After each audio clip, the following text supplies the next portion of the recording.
প্রধানমন্ত্রী চীন সফরে তিস্তা সহ বেশ কয়েকটি অভিন্ন নদীর পানি বন্টন, সমন্বিত নদী ব্যবস্থাপনা ও দ্বিপাক্ষিক সামরিক সহযোগিতা নিয়ে আলোচনা হবে। আর মালয়েশিয়া সফরে বাংলাদেশ থেকে শ্রমিক নেওয়া, আসিয়ানের সমর্থন আদায় ও রোহিঙ্গা সমস্যা সমাধানে দেশটির সহযোগিতা সহ দ্বিপাক্ষিক বিষয়ে আলোচনা করবেন তারেক রহমান। প্রধানমন্ত্রীর চীন ও মালয়েশিয়া সফর নিয়ে সকালে পররাষ্ট্র মন্ত্রণালয়ের ব্রিফিংয়ে এসব তথ্য জানিয়েছেন সচিব আসাদ আলম সিয়াম। রিপোর্ট নাদিয়া শারমিনের। আইন অনুযায়ী সরকার গঠনের পর থেকেই প্রধানমন্ত্রী তারেক রহমানের প্রথম বিদেশ সফর নিয়ে জল্পনা কল্পনার অবশেষে অবসান হয়েছে। আগামী রোববার ২৭ জন সফরসঙ্গী নিয়ে প্রথমে যাচ্ছেন মালয়েশিয়ায় এবং সেখান থেকে ২৮ জন সফরসঙ্গী নিয়ে যাবেন চীনে। প্রধানমন্ত্রীর সফর নিয়ে শনিবার পররাষ্ট্র মন্ত্রণালয়ে এক ব্রিফিংয়ে সচিব জানান, মালয়েশিয়া সফরে দেশটির শ্রমবাজারে আরও বাংলাদেশি শ্রমিক নেয়ার আহ্বান জানানো হবে। বিদেশি শ্রমিক আনার ক্ষেত্রে তারা সেই পুরো প্রক্রিয়াটাকে একটা রিভিউ প্রসেসের মধ্যে নিচ্ছে। সুতরাং আমরা মনে করি যখন রিভিউ প্রসেসটা শেষ হবে তখন বাংলাদেশ অগ্রাধিকার পাবে।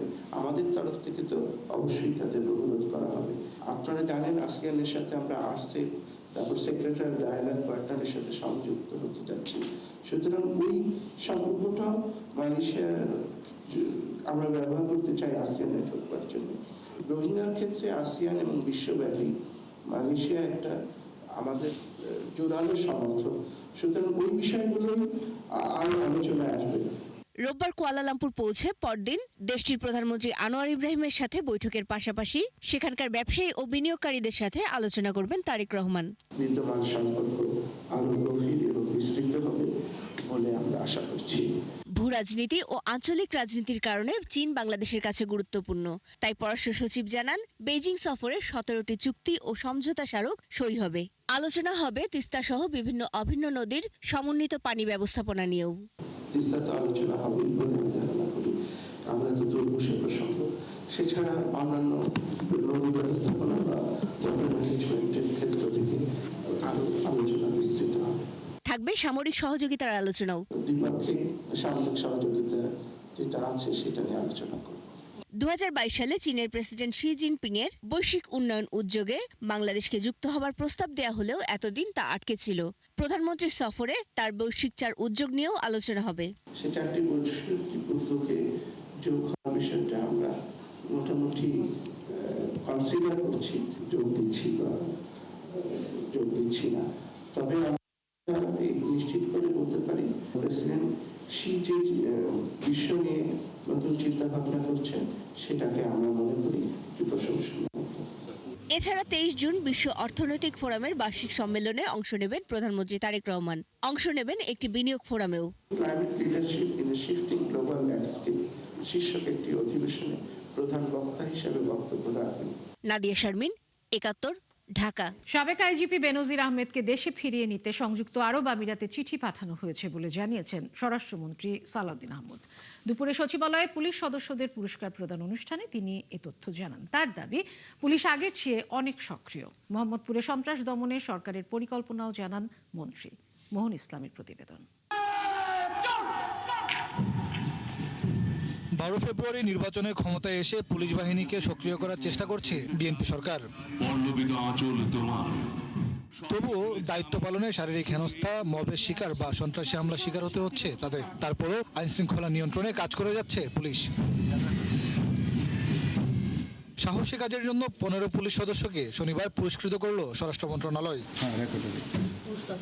এ সময় স্বরাষ্ট্রমন্ত্রী বলেন, পুলিশ আগের চেয়ে অনেক সক্রিয়। মোহাম্মদপুরে সন্ত্রাসী কার্যক্রম বন্ধে সরকারের পরিকল্পনা আছে বলে জানান তিনি। ওভারনাইট মোহাম্মদপুরের মতো একটা এলাকা যেখানে বহু বছর যাবত একটা আমি বলবো যে অপরাধীদের অভয়ারণ্য হয়েছে, সেটা ওভারনাইট নির্মূল করা সম্ভব হচ্ছে না। তবে আমরা কিছু পরিকল্পনা নিয়েছি, সেটা এখানে আমরা এখন বলতে চাই না। তার দাবি, স্বরাষ্ট্র মন্ত্রণালয় এখন অনেক গতিশীল। সাবেক আইজিপি বেনজির আহমেদকে দেশে ফিরিয়ে আনতে গ্রেপ্তারের ৩ দিনের মধ্যে দুবাইয়ে চিঠি পাঠানো হয়েছে। ইমেইলে তারা আমাদেরকে অনুরোধ করেছে ৩০ দিনের মধ্যে যেন আমরা আমাদের সমস্ত কাগজপত্র পাঠিয়ে দিই। ইট টুক অনলি 3 days, ৩০ দিন না। এটাই হচ্ছে স্বরাষ্ট্র মন্ত্রণালয়ের বর্তমান গতি। তা আমরা আশা করি ইউএই গভর্নমেন্ট যথাযথ প্রক্রিয়া অনুসরণ করে খুব শিগগির তাকে ফেরত দেওয়ার ব্যবস্থা করবেন। আমরা পারসুয়েশনে থাকবো। 23 জুন প্রতিষ্ঠাবার্ষিকীতে কার্যক্রম নিষিদ্ধ আওয়ামী লীগ উচ্ছৃঙ্খল আচরণ করলে পুলিশ ব্যবস্থা নেবে বলেও সতর্ক করেন স্বরাষ্ট্রমন্ত্রী। আমরা তো পলিটিক্যালি বলি যে it is no political party, এটা একটা মাফিয়া পার্টি। তো তারা বাংলাদেশে উচ্ছৃঙ্খলা অস্থিরতা সৃষ্টি করতে চাইবে, তো পুলিশ বাহিনী তার দায়িত্ব পালন করবে। মোহন ইসলাম, ৭১, ঢাকা। গণভোটের রায় বাস্তবায়নের ফয়সালা সংসদে না হলে সরকারের বিরুদ্ধে সারা দেশে আন্দোলন গড়ে তোলার হুঁশিয়ারি দিয়েছেন বিরোধী দলীয় নেতা ডাক্তার শফিকুর রহমান। বিএনপি জাতির সাথে ওয়াদা ভঙ্গ করেছে অভিযোগ করে তিনি বলেন, দলটিকে ভুল শুধরে জনগণের কাতারে আসতে হবে। বিকেলে খুলনা সার্কিট হাউস মাঠে 11 দলীয় ঐক্যের বিভাগীয় সমাবেশে জামাত আমির এসব কথা বলেন। খুলনা থেকে রাজু হাওলাদারের তথ্য ছবিতে প্রতিবেদন। জামায়াত নেতৃত্বাধীন 11 দলীয় ঐক্যের এই সমাবেশ ঘিরে নেতাকর্মীদের সমাগমে বিকেল থেকেই কানায় কানায় ভরে ওঠে খুলনার সার্কিট হাউস মাঠ। গণভোটের গণরায় বাস্তবায়ন, জনদুর্ভোগ লাঘব এবং দ্রব্যমূল্য নিয়ন্ত্রণের দাবিতে আয়োজিত বিভাগীয় সমাবেশে খুলনার বিভিন্ন জেলা উপজেলার নেতাকর্মীরা আসেন মিছিল নিয়ে। এতে প্রধান অতিথির বক্তব্যে জামায়াতে ইসলামীর আমির ডাক্তার শফিকুর রহমান অভিযোগ করেন, বিএনপি জাতির কাছে দেয়া কথা রাখেনি। সংসদে তাদের দাবির ফয়সালা না হলে দেশ জুড়ে আন্দোলন গড়ে তোলা হবে। আপনারা ভুল সংশোধন করে জনগণের কাতারে আসুন, জনরায়কে সম্মান করুন। জনরায়কে সম্মান না করার পরিণতি কি হতে পারে দফায় দফায় দেখার পরেও যদি শিক্ষা না হয়, জীবনেও আপনাদের শিক্ষা হবে না। শোষণ, দুর্নীতি, চাঁদাবাজ, দলীয় প্রভাবমুক্ত ও মানবিক বাংলাদেশ গড়তে যুব সমাজের প্রতি আহ্বান জানান জামায়াত আমির। একটি মানবিক বাংলাদেশ গড়ার জন্য আমি যুব সমাজের প্রতি আরেকবার প্রাণ করে আহ্বান জানাচ্ছি।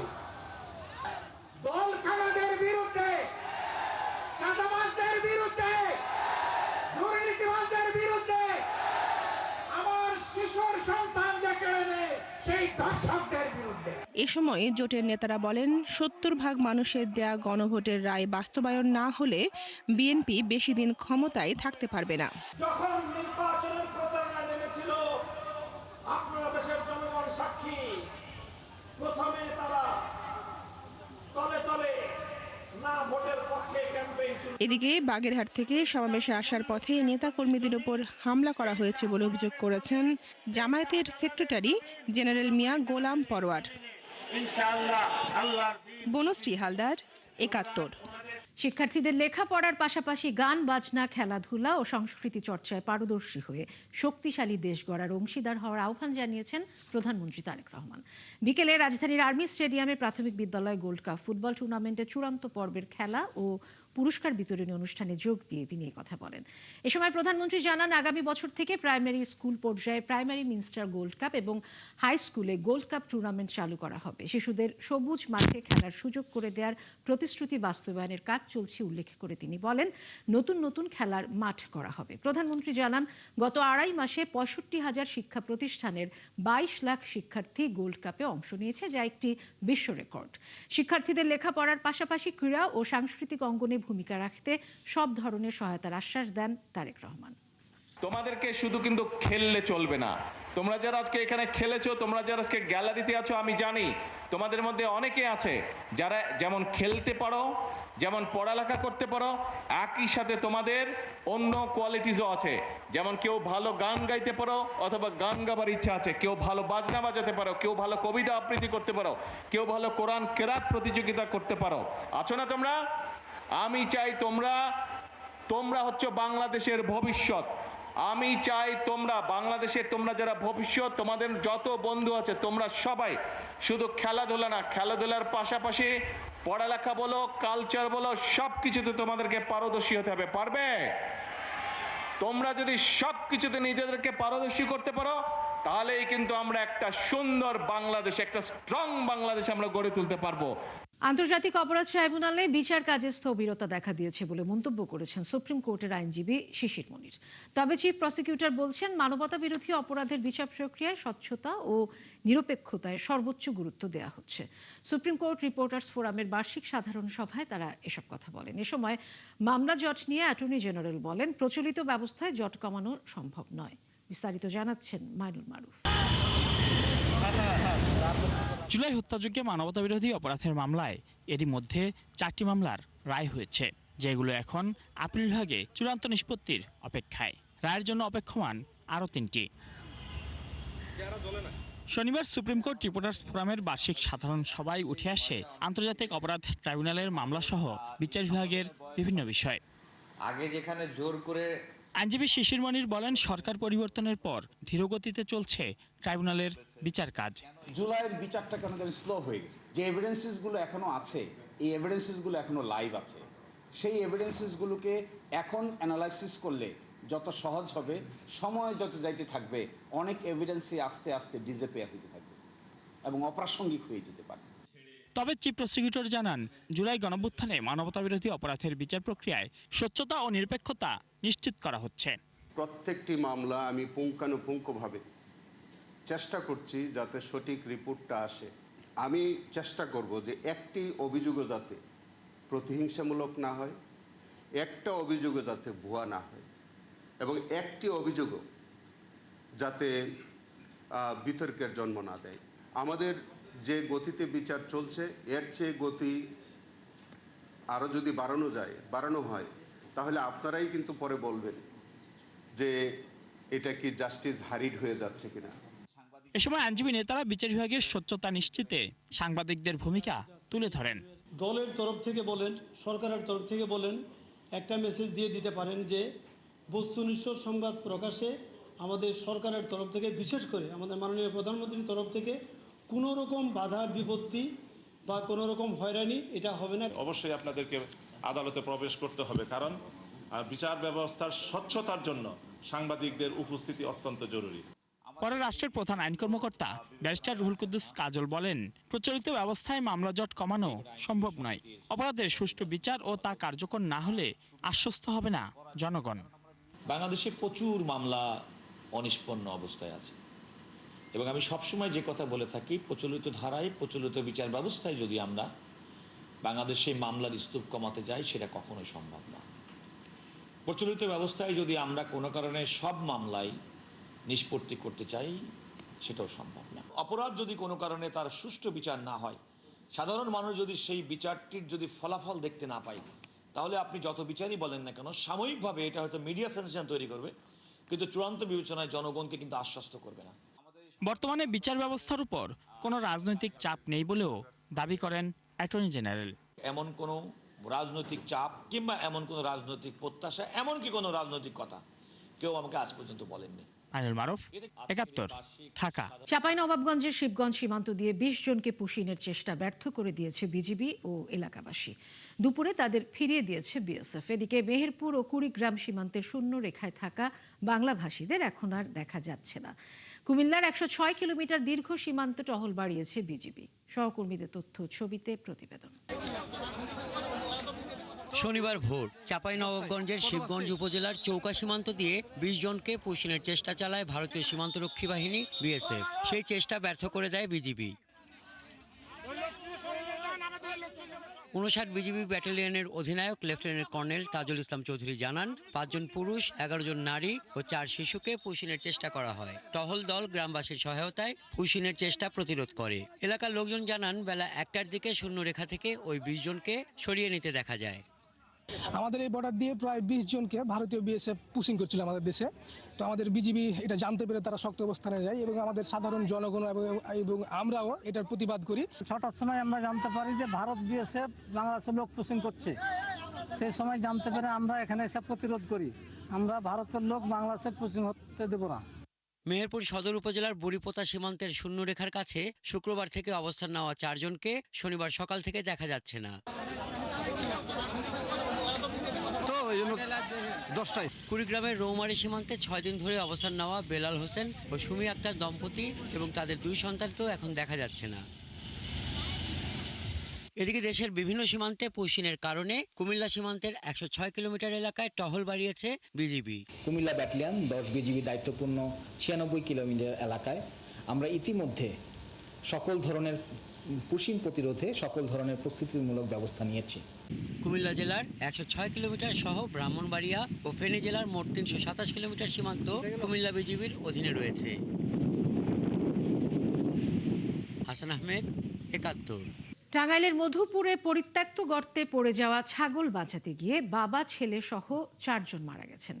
শনিবার সকালে উপজেলার অরণখোলা ইউনিয়নের টেলকির জলই গ্রামে এই দুর্ঘটনা হয়। ফায়ার সার্ভিসের কর্মকর্তারা প্রাথমিকভাবে ধারণা করছেন পরিত্যক্ত গর্তে বিষাক্ত গ্যাস থাকায় তাদের মৃত্যু হয়েছে। এম এ রাজ্জাকের তথ্য, ছবিতে প্রতিবেদন। শনিবার সকালে টেলকির জলগ্রাম গ্রামে বাবুল হাদিমার বাড়ির পরিত্যক্ত গর্তে পড়ে যায় একটি ছাগলের বাচ্চা। বাচ্চাটি বাঁচাতে প্রথমে গর্তে নামে 12 বছর বয়সী শিশু নেইমার। দীর্ঘ সময় পরও সে উঠে না আসায় একে একে আরও 3 জন গর্তে নামেন, কিন্তু তাদেরও কোনো সাড়া না মেলায় লোকজন খবর দেয় মধুপুর ফায়ার সার্ভিস ও সিভিল ডিফেন্সে। পরে ফায়ার সার্ভিসের কর্মীরা গর্ত থেকে 4 জনের মরদেহ উদ্ধার করে। এরা হলেন নেইমার, তার বাবা বাবুল হাদিমা, তাদের আত্মীয় গ্যাব্রিয়েল এবং প্রতিবেশী রতন। ওই টয়লেটের জন্য কুয়া করা হয়েছিল, মানে 10 ফিট নাকি 12 ফিটের মতো।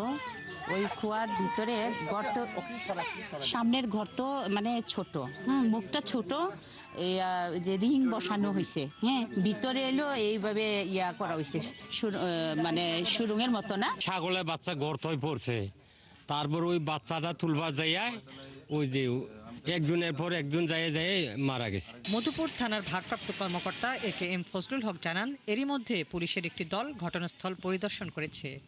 ছাগল পড়ে গেছিল, সেই ছাগলকে উদ্ধার করতে যায় একটা বাচ্চার বয়স 11 বছর। সে বাচ্চা পড়ে যায়, বাচ্চা উঠতে পারে না। পরে বাচ্চাকে উদ্ধার করে বাচ্চার মামা যায়নি, সে কথা নামে। পরে মামা বাচ্চাকে উদ্ধার করে যায়, বাচ্চার বাবা নামে। পরে 3 জনরা পড়ে যায়, উঠতে পারে না। পরে প্রতিবেশী একজন, এই বাচ্চার বাবার আত্মীয়, সে নামার পরে সেই 4 জনকে উঠতে পারে না। পরে ফায়ার সার্ভিস যায়, এই 4 জনের মৃতদেহ উদ্ধার করে। মধুপুর ফায়ার সার্ভিসের স্টেশন অফিসার লাবু তরফদার বলেন, ধারণা করা হচ্ছে দীর্ঘদিনের পরিত্যক্ত 9 থেকে 10 ফুট গভীর ওই কূপে বিষাক্ত গ্যাস তৈরি হয়েছিল, যে কারণে অক্সিজেনের অভাবে দম আটকে তাদের মৃত্যু হয়। হাসিবা আলী বর্ণা, ৭১। বাংলা সাহিত্য হারালো তার এক উজ্জ্বল নক্ষত্রকে।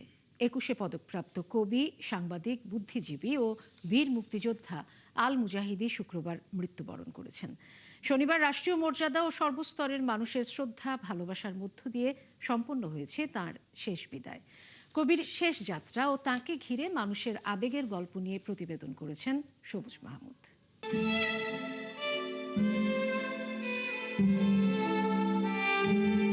একজন কবি চলে গেছেন, থেমে গেছে তার কলম, কিন্তু রেখে গেছেন তার শব্দগুলো, রেখে গেছেন হেমলকের পেয়ালা, প্রথম প্রেম, সন্ধ্যার বৃষ্টি কিংবা পাখির পৃথিবীর মতো অসাধারণ সব সাহিত্যকর্ম। পৃথিবীতে অগ্রগামী করার জন্য চেষ্টা করেছি। মৃত্তিকার কবি আল মুজাহিদি 21 পদকপ্রাপ্ত বাংলা সাহিত্যের এই নিবেদিত প্রাণ কবি একাধারে সাহিত্য সম্পাদক, বুদ্ধিজীবী এবং একজন বীর মুক্তিযোদ্ধা। তার এই প্রস্থান যেন বাংলা সাহিত্যের একটি দীর্ঘ অধ্যায়ের অবসান। আল মুজাহিদি, তার মৃত্যু, তার প্রস্থান, জীবন থেকে তার চলে যাওয়া আমাদের জন্য এক অপূরণীয় ক্ষতি। এই ক্ষতি সহজে পূরণ হবার নয়। দীর্ঘদিন ধরে হৃদরোগ, কিডনি জটিলতা সহ নানা শারীরিক সমস্যায় ভুগছিলেন কবি। কবির মৃত্যুতে শোকের ছায়া নেমে এসেছে পরিবার, সাহিত্যাঙ্গন, সাংবাদিক সমাজ ও তার অগণিত পাঠকের মাঝে। বলতে গেলে একদমই সাদামাটা জীবন উনি যাপন করছেন। ওই সবসময় তার ইয়েতে ছিল দেশ, সমাজ কি হলো, কার হাতে গেল, কতটা ক্ষতি হলো, কতটা আগামী প্রজন্মের জন্য ভালো হলো, এটা আমরা হয়তো এই শোক কাটিয়ে উঠব, কিন্তু দেশের যা ক্ষতি হলো, একজন কবি, একজন মুক্তিযোদ্ধা, তাকে একসময় গত ফ্যাসিস্ট সরকারের আমলে গাড়ি পোড়ানোর মামলা দেওয়া হয়, তাকে আদালতে চক্কর কাটতে হয়েছে। একজন কবি কখনো খুনি হতে পারেন না, একজন মুক্তিযোদ্ধা কখনো খুনি হতে পারেন না, এই আফসোসটুকু থেকে গেল। শুক্রবার রাতেই ঢাকা বিশ্ববিদ্যালয়ের কেন্দ্রীয় মসজিদে অনুষ্ঠিত হয় তার প্রথম জানাজা। শনিবার সকাল 11টায় সর্বস্তরের মানুষের শ্রদ্ধা নিবেদনের জন্য কবির মরদেহ নেওয়া হয় কেন্দ্রীয় শহীদ মিনারে, দেয়া হয় রাষ্ট্রীয় guard of honour. Bangla Academy সহ বিভিন্ন সংগঠন এবং সাধারণ মানুষ শ্রদ্ধা নিবেদন করেন সংস্কৃত বিষয়ক মন্ত্রণালয়ের প্রতিমন্ত্রী। তার এই প্রয়াণে আমাদের বাংলাদেশের সামগ্রিক ক্ষেত্রে বাংলাদেশের সাংস্কৃতিক অঙ্গনে একটা বড় ধরনের ক্ষতি হয়েছে। তবে আমি বিশ্বাস করি তার সারা জীবনের কর্ম, সারা জীবনের সৃষ্টিশীলতা, সেগুলো আমাদের বাংলা সাহিত্য সংস্কৃতিকে আগামী দিনে নতুন করে শক্তি যোগাবে। শহীদ মিনার থেকে কবির মরদেহ নেওয়া হয় জাতীয় প্রেস ক্লাবে। দীর্ঘ সাংবাদিকতা ও সাহিত্য জীবনের সহযাত্রীরা সেখানে শ্রদ্ধা জানান। সেখানে অনুষ্ঠিত হয় আরেক দফা জানাজা। এরপর মরদেহ নেওয়া হয় জাতীয় মসজিদ বাইতুল মোকাররমে। সেখানে অনুষ্ঠিত জানাজায় অংশ নেয় নানা শ্রেণী পেশার মানুষ। রাজনৈতিক ক্ষুরধার ব্যক্তিত্ব আমাদেরকে অনুপ্রাণিত করেছিল। স্বাধীনতা যুদ্ধে টাঙ্গাইলের যে ভূমিকা, সেজন্য কবি আলমগীর জাহেদের অবদান রয়েছে। শেষ বিকেলে কবিকে নিয়ে যাওয়া হয় মিরপুর শহীদ বুদ্ধিজীবী কবরস্থানে। সেখানে চিরনিদ্রায় শায়িত হন বাংলা সাহিত্যের এই কৃতি সন্তান। সবুজ মাহমুদ, ৭১, ঢাকা। আর্জেন্টিনার সাথে বাংলাদেশের দূরত্ব হাজার হাজার কিলোমিটার, কিন্তু ফুটবলের আবেগ সেই দূরত্ব শূন্যে নামিয়েছে। ফুটবলের মহাতারকা লিওনেল মেসিকে ভালোবাসা পৌঁছে দিতে ঢাকার মিরপুরে তৈরি হয়েছে ৪০ ফুট উচ্চতা ও ৩০ ফুট প্রস্থের জার্সি। ভক্তদের আশা বিশ্বসেরা এই জার্সির খবর পৌঁছাবে মেসির কাছেও। এমন জার্সি তৈরির খবর জানাচ্ছেন ভাস্কর ভাদুরী। ক্যামেরায় ছিলেন S A Bappi O Rabbi Sheikh.